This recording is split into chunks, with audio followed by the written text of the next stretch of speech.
Coming right up, Straight Talk with Art Levine.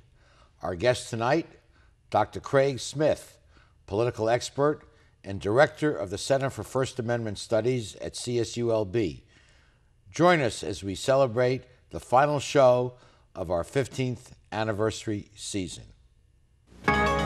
Opinions expressed in the following program do not necessarily reflect the views of Charter Communications nor its sponsors. We recognize our obligation to present opposing points of view by responsible spokespersons. For information, please contact the director of program. She stands in the face of evil and will not lose hope or faith. America, the land of freedom, is still the home of the brave. So raise the banner, call Old Glory. Let us join our fellow man. History will write the story. America will always stand.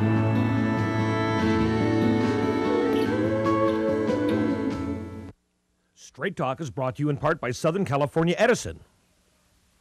For over 100 years, life powered by Edison. The Press Telegram, your local news leader for over 100 years. And Long Beach Magazine. Coastal Living, City Style.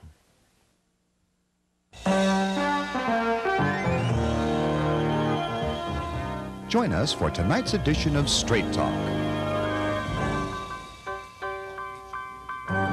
And now your host, Art Levine.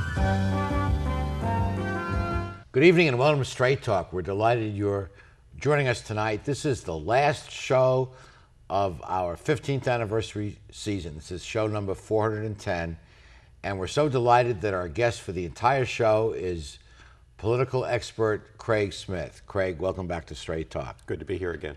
Craig has been our guest many, many times, and we are talking tonight about one of the most important topics politically facing the state. And Craig, that's the dysfunctional state legislature. Well, it's incredible that you can have almost $24 billion in deficit just sitting out there, and they're talking about pushing money around in ways that's irresponsible to try and paste it over rather than solving the problem. And the Moody Bond Index in New York is saying California is the lowest ranked state in the union. You know, we're below Mississippi, we're below Louisiana in terms of our bond rating, so it's very hard for us to raise money. So the legislature needs to take responsibility, the governor needs to take responsibility, and they need to try and solve these problems and do it right fast. I think it's really seeped into the public consciousness that the system is busted. It is not working. The legislature does not accurately reflect the will of the people of California. The people, and we've talked about this before, are basically moderate. The legislature is divided into liberal Democrats and conservative Republicans at loggerheads. 2/3 needed to get anything done, budget and tax increases, and so nothing gets done. And we're in a mess. Well, and the problem is that those liberal Democrats and those conservative Republicans have gerrymandered their state districts in such a way that they can't be thrown out. They're locked in. Now, that may be corrected in 2012 because of the ballot proposition that we put into effect that calls for independent redistricting, and that may break the logjam. But the other thing that really has to happen is we have to stop this 2/3 requirement to get a budget through, because it's just too much to ask. There's only 3 states that do that, and they're all dysfunctional in the same way. Well, we'll talk later in the show about possible reforms, but let's continue to give some dimension to the problem. We mentioned gerrymandered districts that hopefully will be fixed by the initiative, by the law that you mentioned. Role of money and special interests in our political system. Well, you can see it in the budget proposals. For example, in the reduction plan from the Democrats, remember we're trying to get rid of $24 billion in debt. Of their reduction, 7.2 billion of their reduction is bookkeeping maneuvers. They do things like defer school payments until the 2010, 2011 Well, that's how year. we got into this problem. Absolutely. Kicking the can down the road. They're pushing the bubble under the rug. They're moving it forward. They're going to require independent contractors to pay taxes early. That'll raise $2 billion for this year, but then we have to give it back because those taxes are paid early. Well, you know when a game comes to an end, when we no longer can sell our paper, when Wall Street says no, enough, and then you can't fake it anymore. That's right. That's right. And that's as where you we're mentioned, headed. we're approaching that point. Yeah, even in the governor's budget, there's $4 billion in accounting losses that occur. And you can go to the finance department on your website, and you can see all of these tricks that they're putting in there to push all this Let me ask the forward. obvious question. You are a true political expert. Our guest is a former speechwriter for President Ford. He's been a CSU trustee for many years. Why don't they address the real problems? Why do they kick the can down the road? The obvious answer is that it's easier.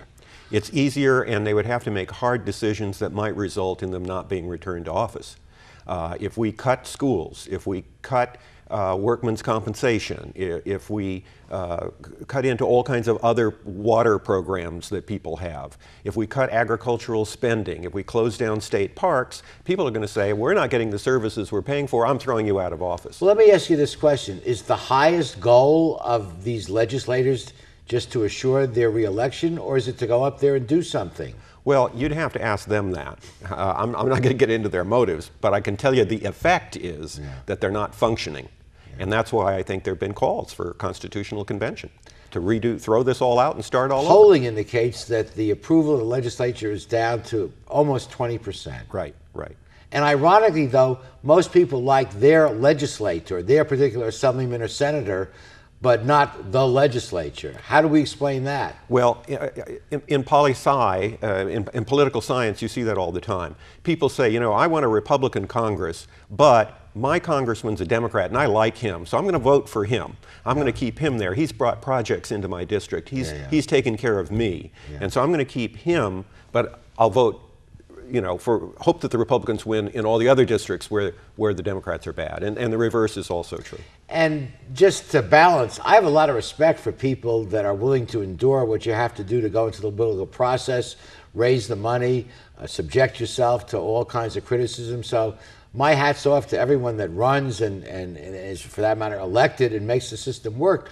But so do we have good people who are corrupted by a bad system? Is that what it is? Well, that's part of it. When you require a two-thirds vote to pass the budget, a small minority can say, we're not going to vote for it until you give us something in exchange for our vote.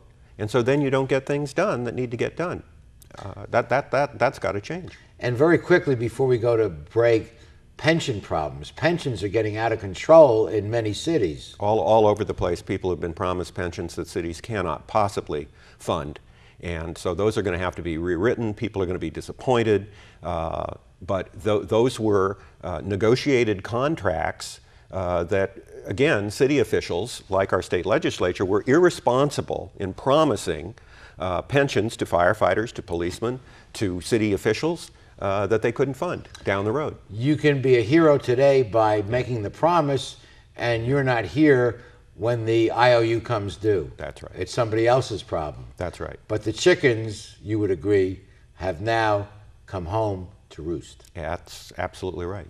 That's like Laurel said to Hardy, it's a fine mess we're in. That's right. Okay, we'll be addressing some solutions when we come back after these messages.